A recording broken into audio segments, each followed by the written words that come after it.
Assalamualaikum warahmatullahi wabarakatuh. Saya pagi ini akan menyampaikan materi tentang kebijakan diklat aparatur kesehatan, di mana kami sampaikan terkait dengan dasar hukum di dalam undang-undang tentang aparatur sipil negara nomor 5 tahun 2014 dan peraturan pelaksanaan lainnya. Seperti di kesehatan tuh kita mengenal undang-undang tentang tenaga kesehatan, yaitu Undang-Undang nomor 36 tahun 2014. Dan juga saudara-saudara sekalian yang saya hormati, ada peraturan pendukung lainnya, yaitu tentang manajemen ASN, dan sekarang juga ada perubahannya. Manajemen ASN yaitu terkait dengan peraturan pemerintah nomor 11 tahun 2017, dan yang sekarang ini juga sudah ada istilahnya apa tuh, perubahan peraturan pemerintah tersebut. Dan saudara-saudara bisa mempelajari di berbagai media, dan silakan untuk dipelajari karena Anda adalah peserta pelatihan Adminkes yang insya Allah nanti kalau sudah selesai ini bisa menjadi tenaga fungsional Adminkes yang profesional. Baik, saudara-saudara sekalian yang saya hormati, di dalam program percepatan reformasi birokrasi yang sejak tahun 2014 terus diagungkan, ada beberapa hal terkait dengan percepatan program birokrasi tersebut, yaitu yang pertama adalah penataan struktur birokrasi, yang kedua penataan jumlah dan distribusi PNS, kemudian juga sedang digalakkan adalah sistem seleksi CPNS dan promosi PNS secara terbuka, dan yang paling penting lagi adalah profesional PNS. Yang kelima, pengembangan sistem elektronik pemerintah atau e-government. Kemudian yang keenam adalah penyederhanaan perizinan usaha. Nomor 7, peningkatan transparansi dan akuntabilitas aparatur, dan juga peningkatan kesejahteraan pegawai negeri. Dan terakhir adalah efisiensi penggunaan fasilitas, sarana dan prasarana kerja PNS. Baik, saudara-saudara yang saya hormati, di dalam jabatan aparatur sipil negara di Undang-Undang nomor 5 tahun 2014 tentang aparatur sipil negara dinyatakan bahwasannya ASN adalah profesi PNS dan pegawai pemerintah dengan perjanjian kontrak. Jadi ada dua, PNS dan P3K. Kalau PNS itu berstatus sebagai tetap, yang kedua memiliki NIP secara nasional, yang ketiga sebagai pembuat kebijakan, dan keempat dapat menduduki jabatan pimpinan tinggi di pemerintahan.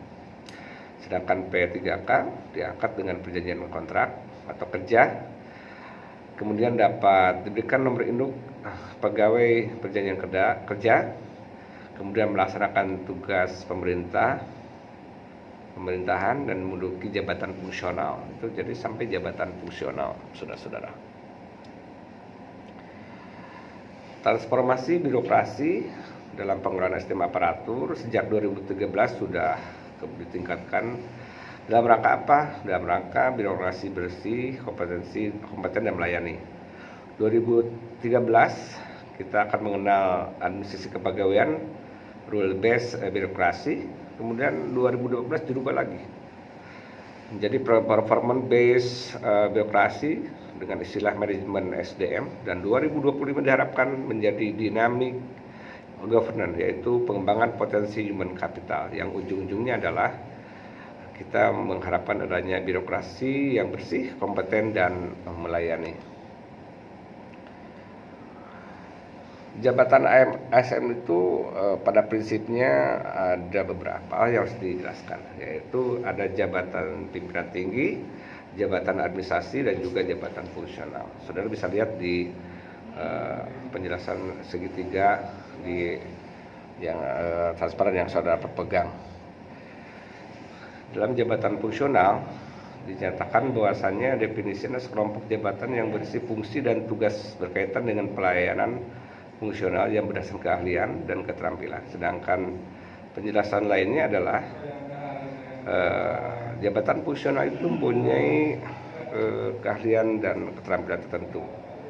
Jabatan fungsi keterampilan ada 1 penyelia, 2 mahir, 3 terampil, 4 pemula.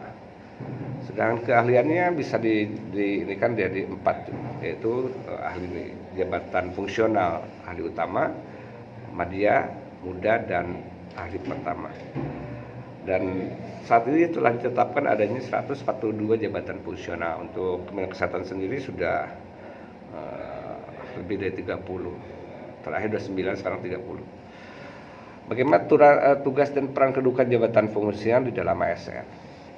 Tugas jabatan fungsional melaksanakan tugas pelayanan berdasarkan profesi, jabatan fungsional, keahlian dan atau keterampilan tertentu. Jadi 2 ya, keahlian dan keterampilan tertentu.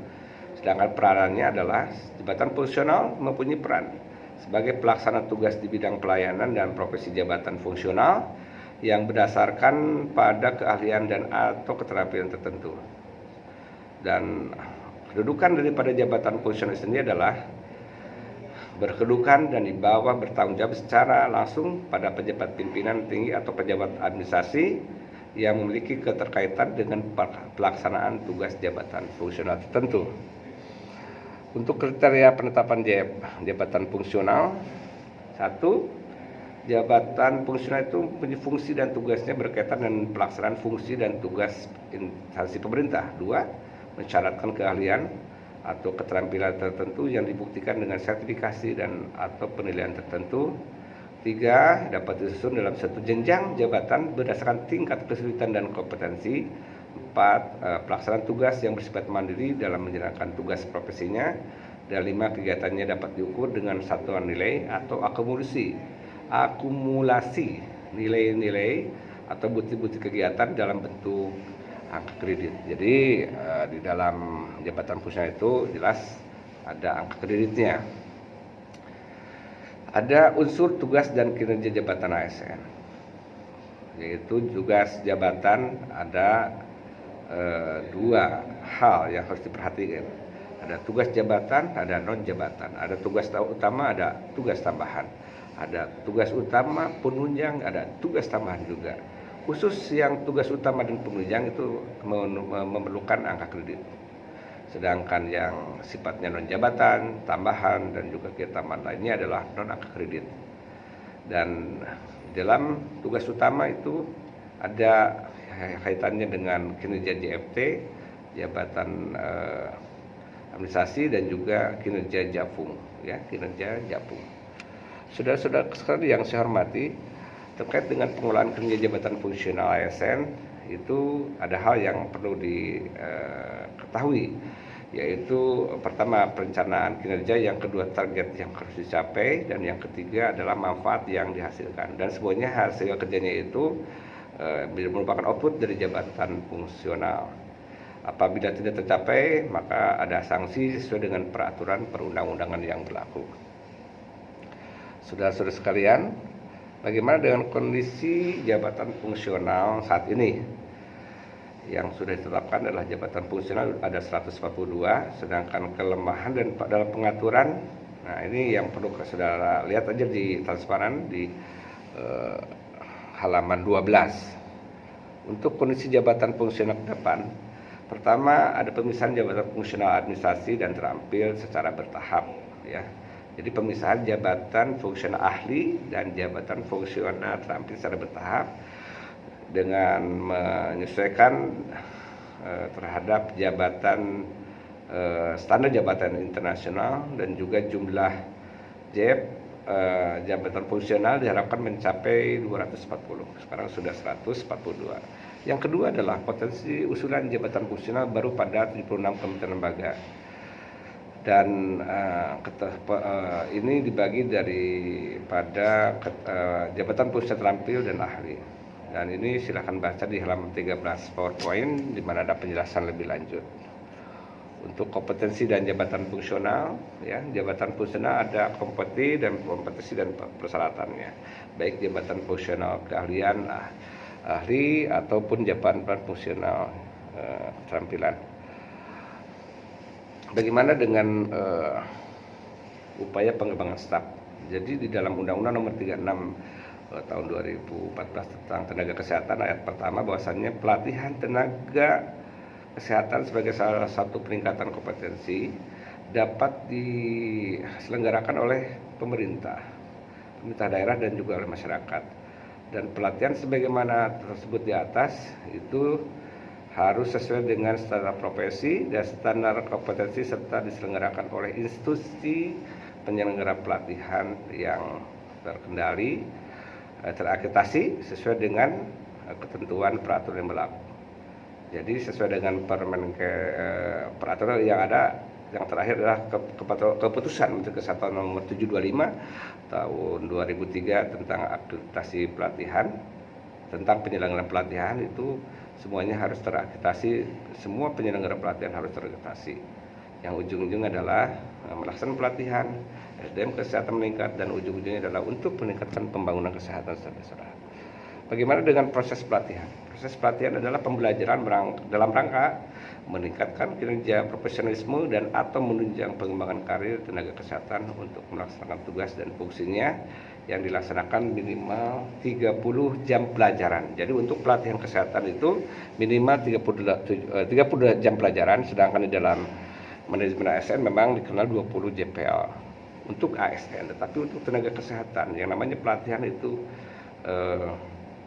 selama 30 JPL. Saudara-saudara sekalian yang saya hormati, dalam pelatihan itu mengenal pengendalian mutu dalam manajemen pelatihan. Jadi yang utama adalah bagaimana saudara-saudara dilatih dan mutunya bagus. Jadi ada beberapa proses di dalam transparan halaman 17 disampaikan. Ada proses di awal itu adalah pengkajian kebutuhan pelatihan, kemudian dirumuskan tujuan pelatihannya, kemudian bagaimana merancang program pelatihannya, dan sekarang saudara-saudara dalam masa proses pelaksanaan program pelatihan atau pembelajaran di kelas ini.